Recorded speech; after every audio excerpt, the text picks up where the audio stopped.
Hey, my sisters.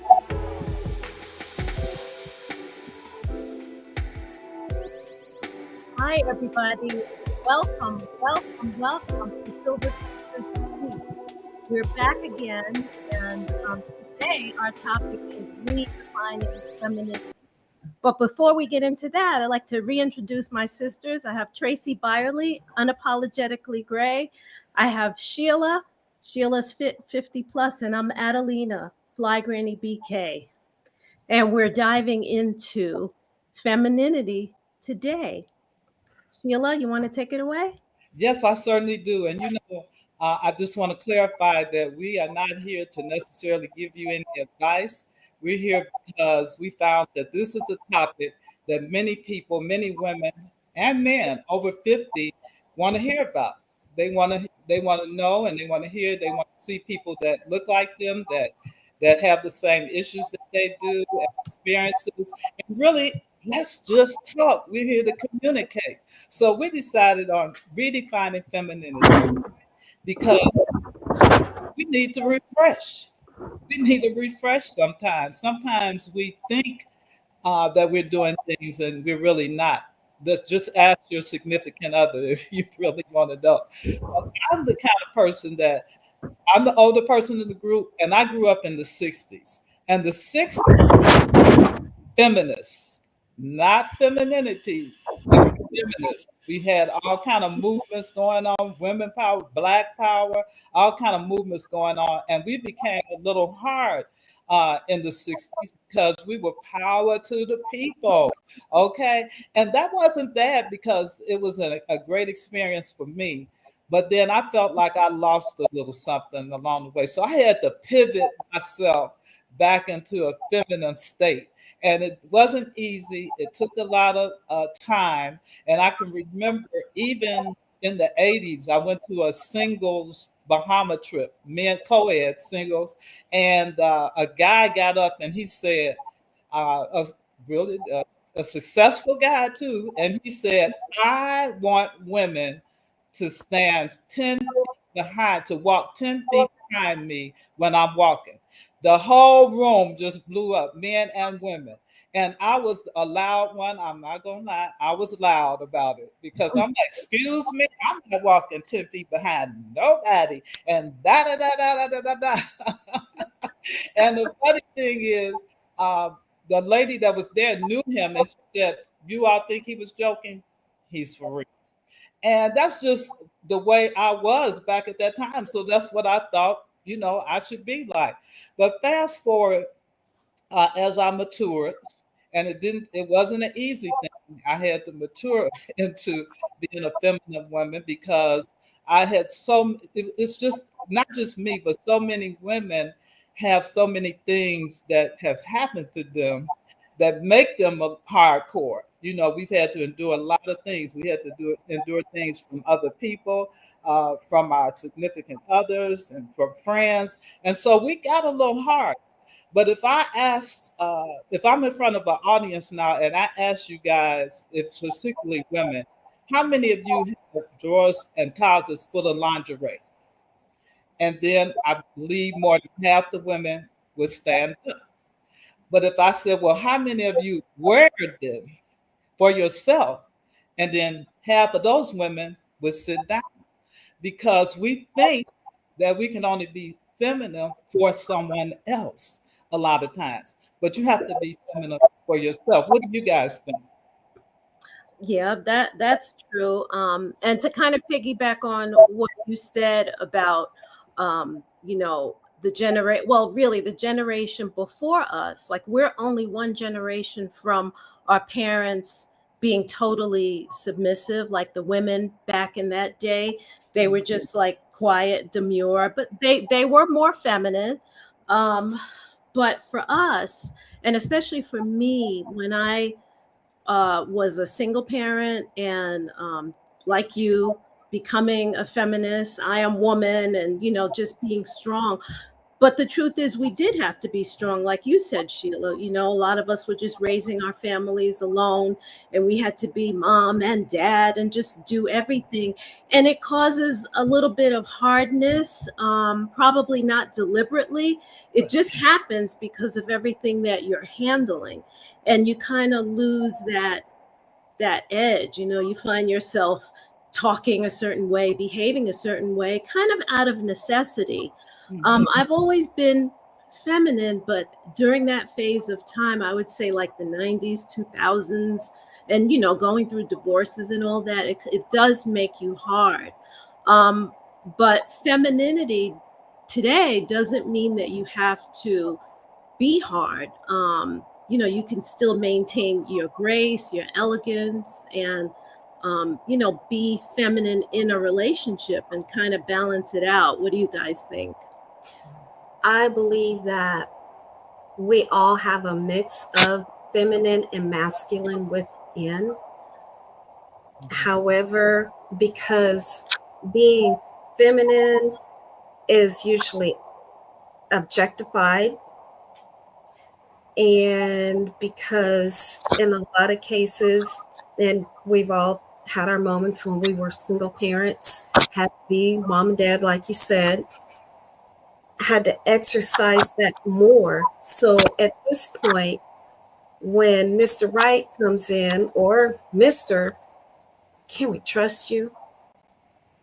And that's where we were throwing around that S word too, because that S word can be ooh wee for those who have been damaged or did not have good representation. The feminine part though, that is so funny because I feel like I'm on a journey, and I shared with you ladies back that I would watch where my parents would have their friends over, and the guys would be in a room just laughing and cutting up, and I mean just lots of laughter.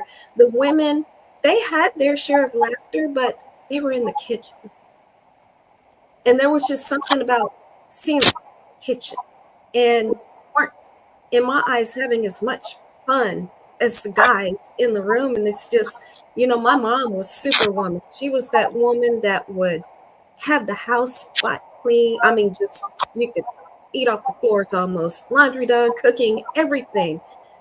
And in my eyes, because she was so busy, we've had this talk, and she's just like, oh my gosh, I didn't know. And I don't hold it against her because I became a mom. I understood. But at the time, it's like, mom don't want to be bothered with us because she's too busy doing domestic work. And I didn't know that she was really having fun, although she said she enjoyed it. But it's like, ew, all this hard stuff. And to me, that's what being a woman was, which I know later that wasn't right, because being feminine and us exercising our feminine power, oh my gosh, we're here to create, to birth, to love, to have a certain kind of authority. I mean, that's what I'm learning in my journey now. Mhm. Yeah, it reminds.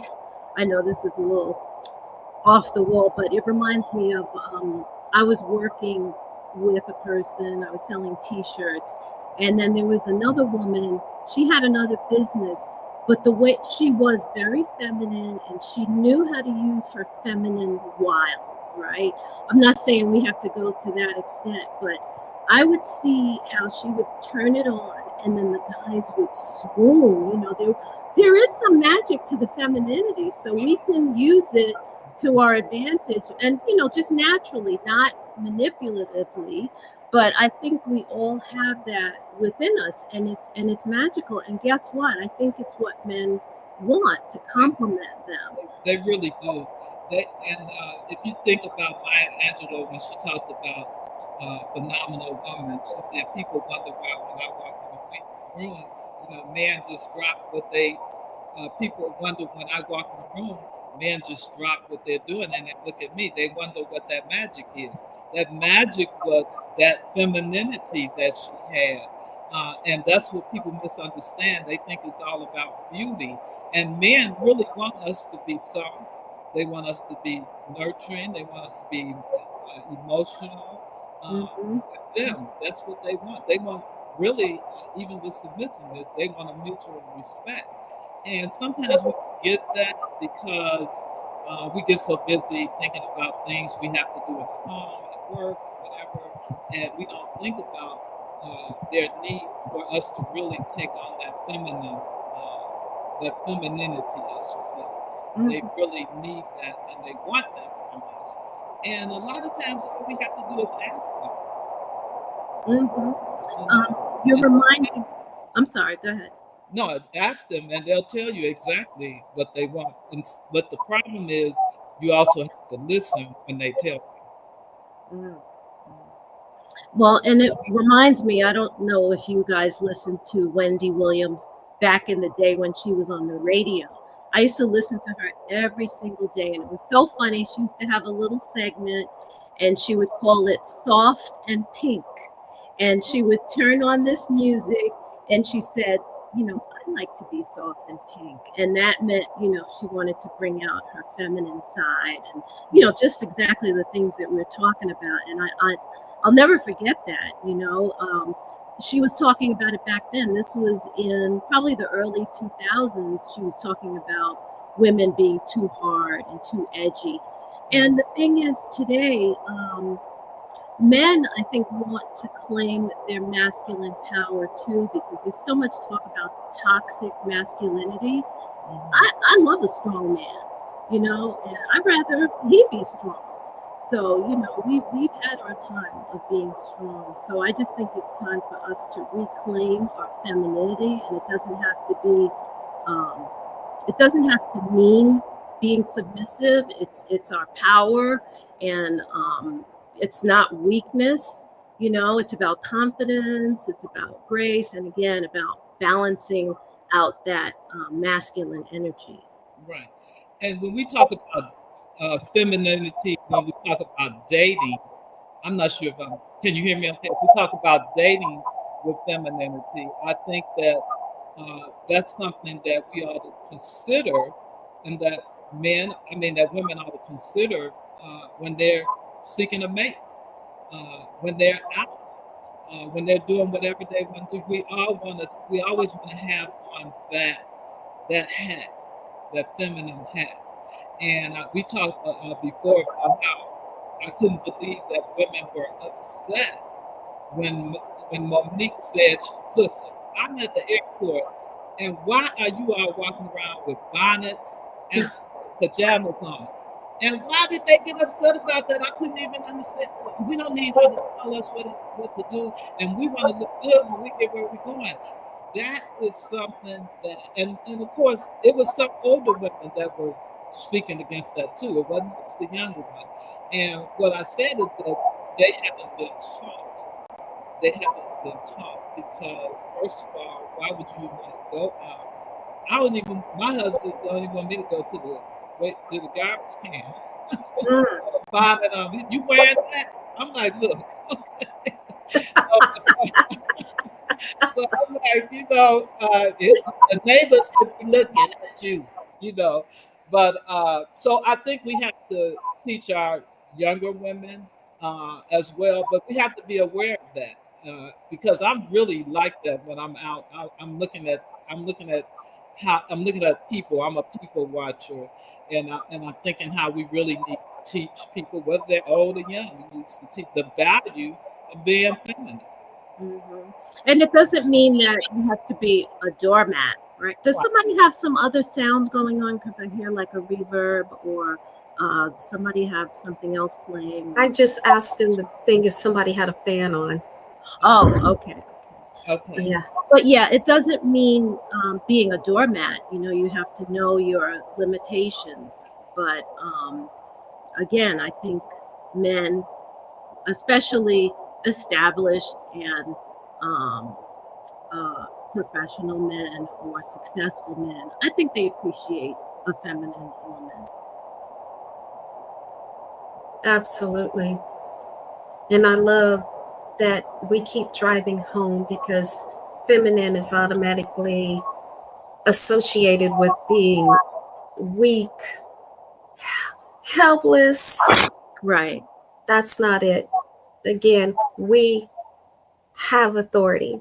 We do. And I think it gets mixed up.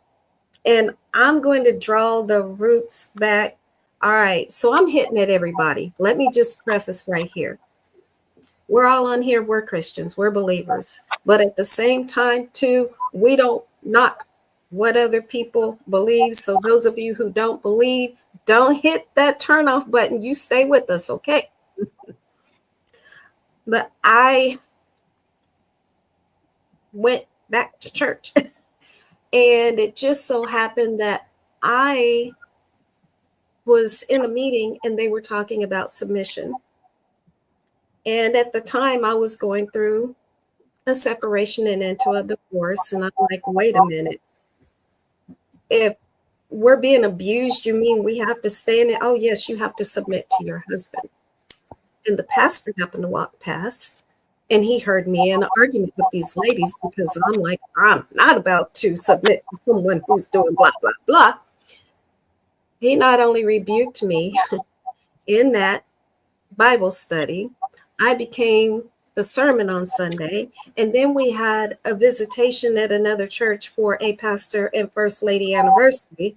And he opened up with rebuking me publicly in somebody else's anniversary service. So for me, this word was so skewed by then. I didn't understand, but I had to do my own study.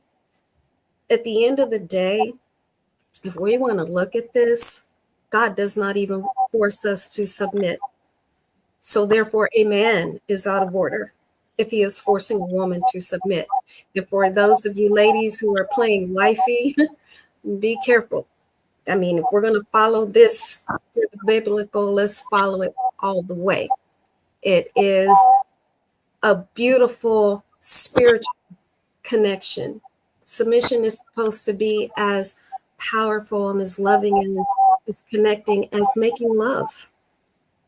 It's all a choice. And at the end of the day, we're submitting to the God within the man. Mm-hmm. And I am so blessed to have a man who loves and wants to practice being as God would be.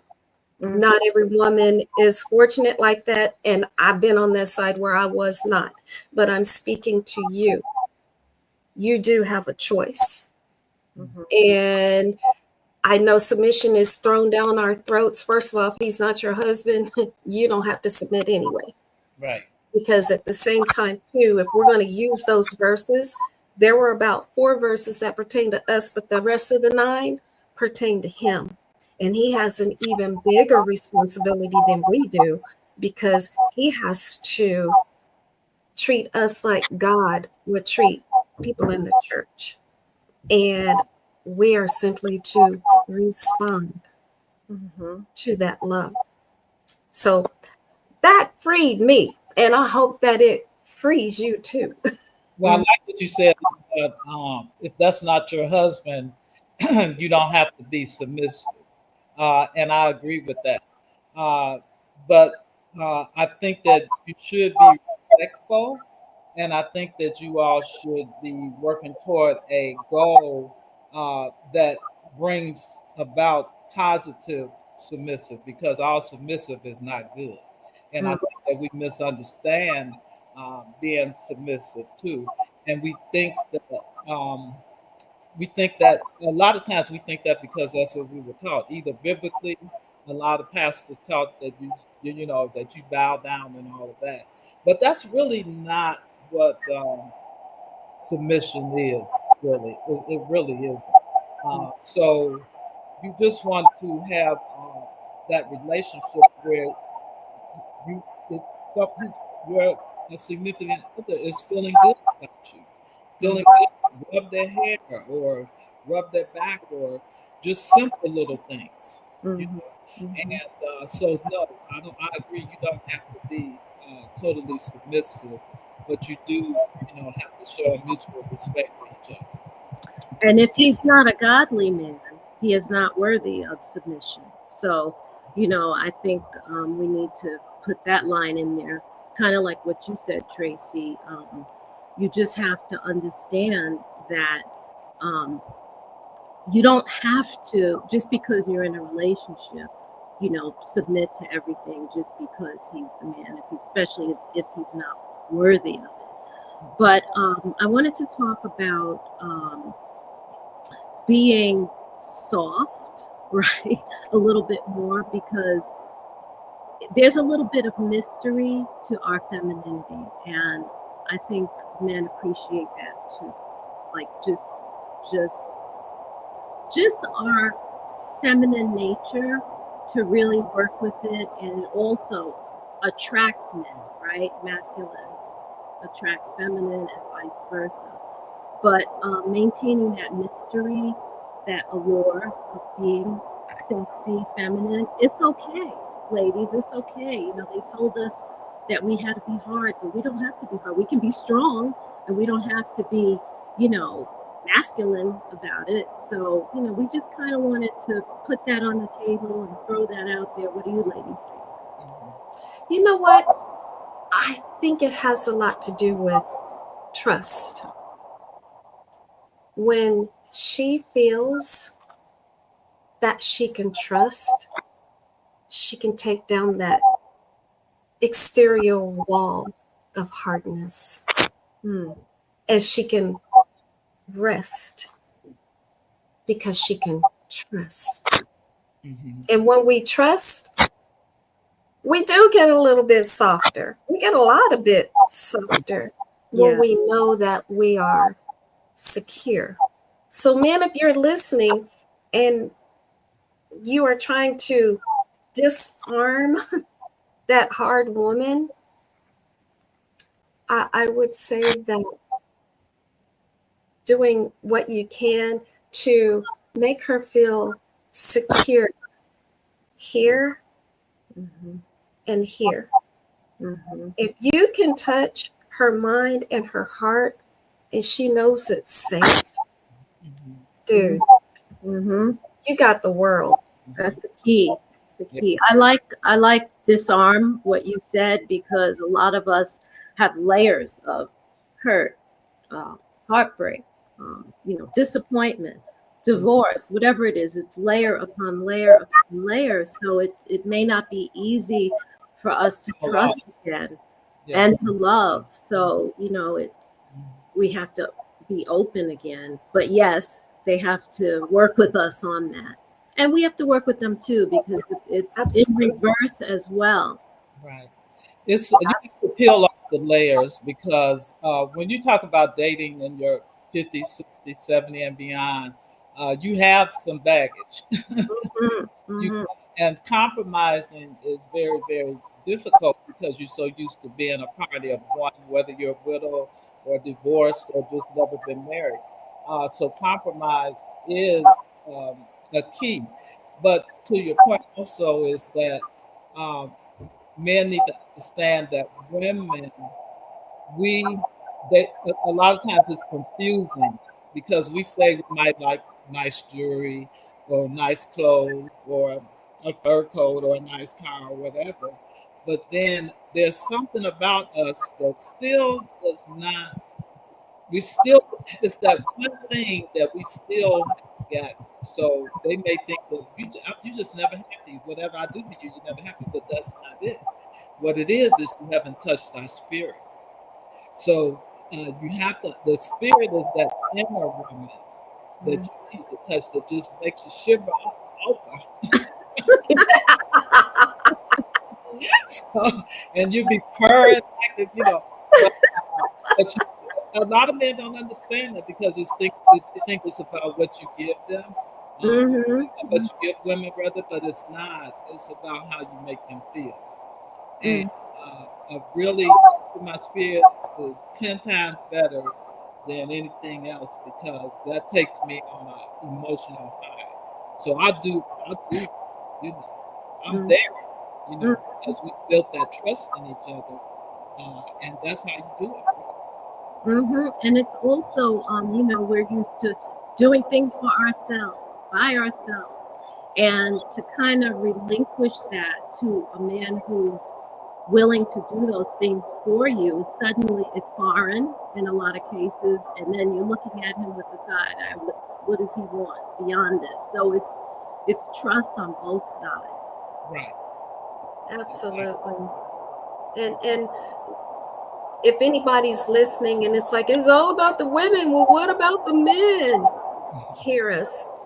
We are saying that we are to respect. We're not to be obnoxious.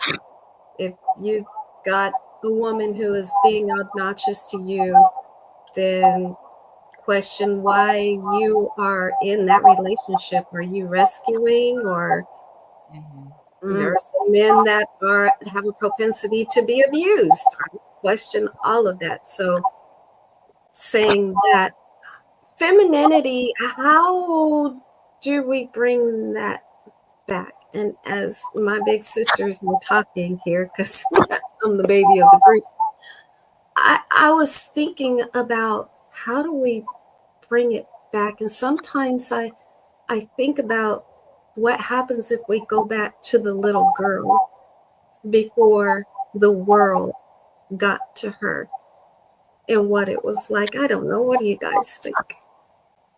Well, okay, I may get some hate on this, but it's all right. I used to listen to Kevin Samuels, and I just pulled up something real quick, and it says the late Kevin Samuels often argued that modern women have become too dominant and assertive in ways that repel masculine men.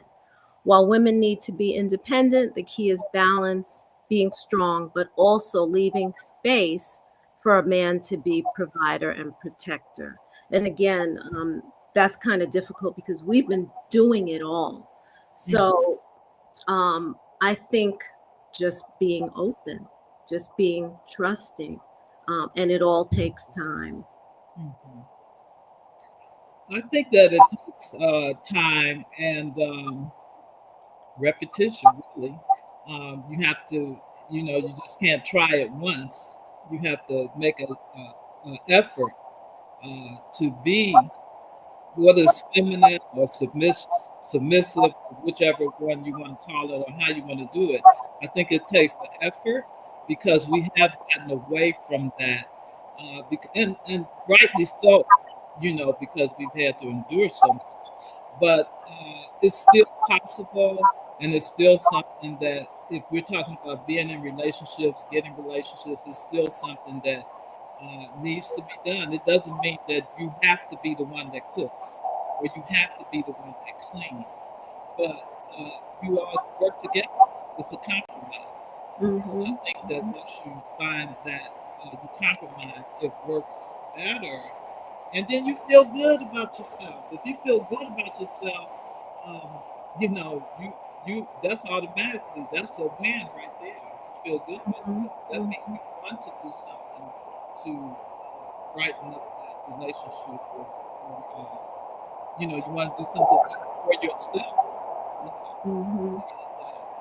I'm sorry, I don't know what the noise is. I hope you guys can hear me because It sounds like, I don't know, it sounds like a wind tunnel or something. Yeah, it's nothing. It's no heater air in here. So. Okay. All right, we can hear you still, though. Okay. So that's that's how I feel about it. Yeah, and I think coming into our maturity, it's just a little easier to embrace that femininity because Mother has lived, right? We all have lived. So let me know how you guys feel as we wrap up. I'm okay with it. I'm okay with being feminine, and not having to bear it all because we don't have to. I think about, when we're going places and my husband opens the car door for me and I get out and be the princess. I think femininity, I just think princess. Yeah. And look, pink, soft. A sense of royalty. If we can dial it back to that and channel that energy and not just what we look like on the outside, but channel the inner essence. Again, what I talked about, creativity, giving life. I mean, there's just, and so what if you've never birthed a child or anything like that? Your words give life. Things you do and you produce with your hands, whatever, that gives life. Loving, that is just a part of being feminine. I just, because I'm becoming into that and embracing it, for me, it's just such an exciting thing. I've always been ladylike, but it's, for lack of better words, being a performance as opposed to embodying who I am. Mm-hmm. And it's amazing. Yeah, we're stepping into it, along with just stepping into this season of life. We're stepping into it. Go ahead, Sheila. Sorry. I was going to say, so if we could wrap it up and say what we talked about redefining femininity. And if we could say, each one of us really say, what do we do to redefine femininity? And the one thing that I do is that I make sure that I take care of myself. And I don't just mean self-care like, okay, you take a shower or a bath or whatever. A spa. Did I say that right? Shower or bath? If you go to a spa treatment, I don't mean you go to a spa treatment, but it's the little things for me. Like, I'm the kind of person that I love fresh sheets. I love to go to bed with fresh sheets, and I love wearing all my lingerie and PJs. I love that because that makes me feel good. So I do just the simple things, and when I do the simple things, it just comes out naturally.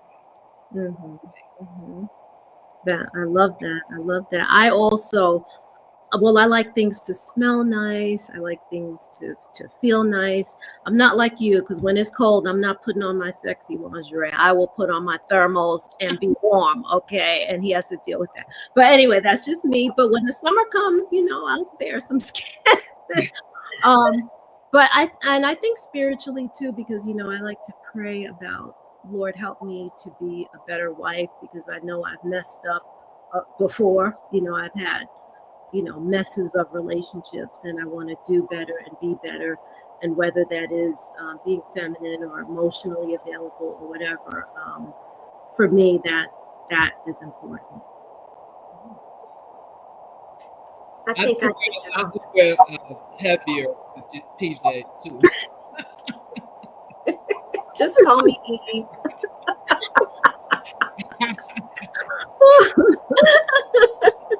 But they still are cute though. They're cute. Yeah. Oh my gosh. I think I kicked it off. So I said what I did to bring it back. Yeah.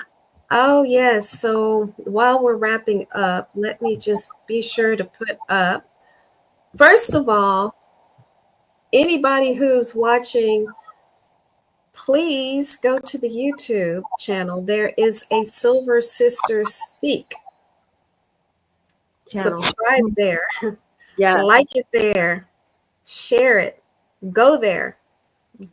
And finally, these are where you guys can find us on other platforms. Sharing is caring.